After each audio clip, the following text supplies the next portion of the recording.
এই উৎসবে সূচনায় যদি কিছু বলতেই হয় তাহলে আমাকে আশ্রয় নিতে হবে শ্রদ্ধেয় শ্রী অশোক গাঙ্গুলি মহাশয় যা বলে গেছেন সংস্কৃতি এবং অপসংস্কৃতি বিষয়ে তার ছাতার তলায়। তিনি একটি শেষ দিকে একেবারে একটি হস্তক্ষেপের বিষয়ে উল্লেখ করেছেন এবং সেটাকে চিহ্নিত করেছেন অপসংস্কৃতি হিসেবে। বাঙালির যে সংস্কৃতি বোধ, সেখানে এই হস্তাবলপের চিহ্ন কিন্তু এখনো পর্যন্ত ছিল না। এটা সম্প্রতি পড়েছে এবং শুনছি এটা নাকি শেষ পর্যন্ত করা হবে না। কিন্তু যে দুঃসাহস সেই কাজ করতে পারে, সেই দুঃসাহস থেকেই আমাদের মুখোমুখি হতে হয় বিভিন্ন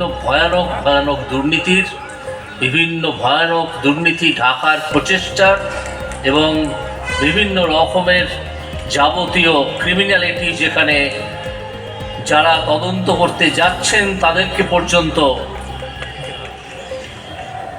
প্রহার করা হয় এবং তাদেরকে হসপিটালাইজ হতে হয়। আজ সকালেই সেটা হয়েছে, আমি জানতাম না।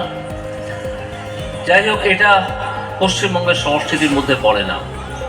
আমরা তো বেশ কিছুদিন হলো পশ্চিমবঙ্গে বসবাস করছি। একটা 34 বছর কাটিয়েছি, একটা 12 বছর কাটাচ্ছি, তার আগেও আরও কিছুটা সময় কাটিয়েছি।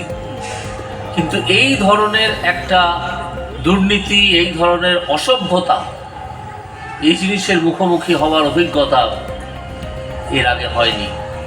শাক দিয়ে অনেক মাছ ঢাকার চেষ্টা করা হবে, অনেকেই অনেক কথা বলবেন, কিন্তু আমাদের যেদিকে তাকিয়ে থাকতে হবে সেটা হচ্ছে যে আমরা মাথা নত করব না। রাজ্যপাল কেন এখনো সাংবাদিক কাঠামো ধ্বংস হয়ে গেছে এটা ঘোষণা করছেন না? এদিন সন্ধ্যায় নদিয়ায় কল্যাণী বঙ্গ সংস্কৃতি উৎসব ও মেলার উদ্বোধন করে এই কথা বললেন বিচারপতি অভিজিৎ গঙ্গোপাধ্যায়। তিনি বলেন, তদন্তকারী সংস্থা তদন্ত করতে তাদেরকে আক্রান্ত হতে হয়েছে। তদন্ত আটকানোর জন্য এর আগে পর্যন্ত বিভিন্ন মামলা মোকদ্দমা করা হচ্ছিল মানুষের পয়সা খরচ করে, এবং কোনো অন্যায়, কোনো দুর্নীতির তদন্ত করতে গেলেই, তদন্তের আদেশ দিলেই তার বিরুদ্ধে সুপ্রিম কোর্টে চলে যাওয়া হচ্ছিল। সুপ্রিম কোর্টে যাওয়ার অধিকার অবশ্যই আছে প্রতিটা মানুষের, প্রতিটা অথরিটির। কিন্তু কি করার জন্য যাওয়া হচ্ছে? আমি তো আজকে জানতে চাইব যে মোট কত টাকা খরচ হলো এই তদন্ত আটকানোর জন্য। সুপ্রিম কোর্টে গিয়ে কত কোটি টাকা পশ্চিমবঙ্গ সরকার খরচা করলো। আপনি সকালবেলায় রাজ্যপালের হস্তক্ষেপ চেয়েছেন। রাজ্যপালের হস্তক্ষেপ আমি চাইনি।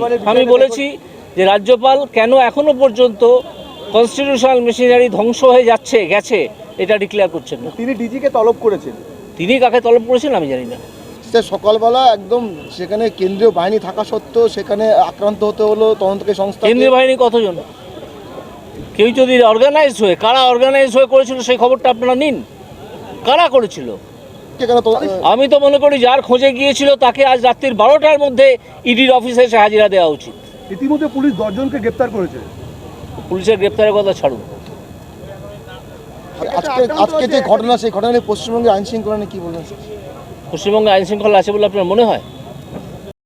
তিনি আরো বলেন, অনেকেই অনেক কথা বলবেন, কিন্তু আমাদের যেদিকে তাকিয়ে থাকতে হবে সেটা হলো আমরা মাথা নত করব না।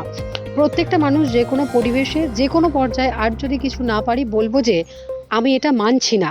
এইটুকু স্বাক্ষর অন্তত আমরা যদি রেখে যেতে পারি, সেটা করতে পারলে আজকে অপসংস্কৃতির যে বিরাট সুর ধ্বনিত হচ্ছে তাকে পরাজিত করে সুস্থ ও স্বাভাবিক জীবনে ফিরে আসতে পারবো। আমার বিশ্বাস বাঙালি আবার সেই জায়গা ফিরে পাবে, বাঙালি আবার শ্রেষ্ঠ আসন লবে।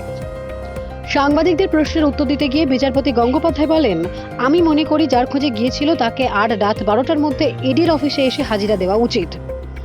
এক প্রশ্নের উত্তরে তিনি বলেন, তদন্ত আটকানোর নামে মানুষের টাকা খরচ করে সুপ্রিম কোর্টে কি করতে যাওয়া হচ্ছিল? আমি তো আজকে জানতে চাইবই, মোট কথা টাকা খরচ হলো। রাজ্যপাল কেন এখনো সাংবাদিক কাঠামো ধ্বংস হয়ে গেছে সেটা ঘোষণা করছেন না। যদিও বিচারপতির এই মন্তব্য নিয়ে সন্দেশখালীর ঘটনায় আরও একবার রাজ্য সরকারের দিকে সরাসরি প্রশ্ন ছুড়ে দিলেন, যা অনেকটাই পরিষ্কার তার এই মন্তব্য ঘিরে।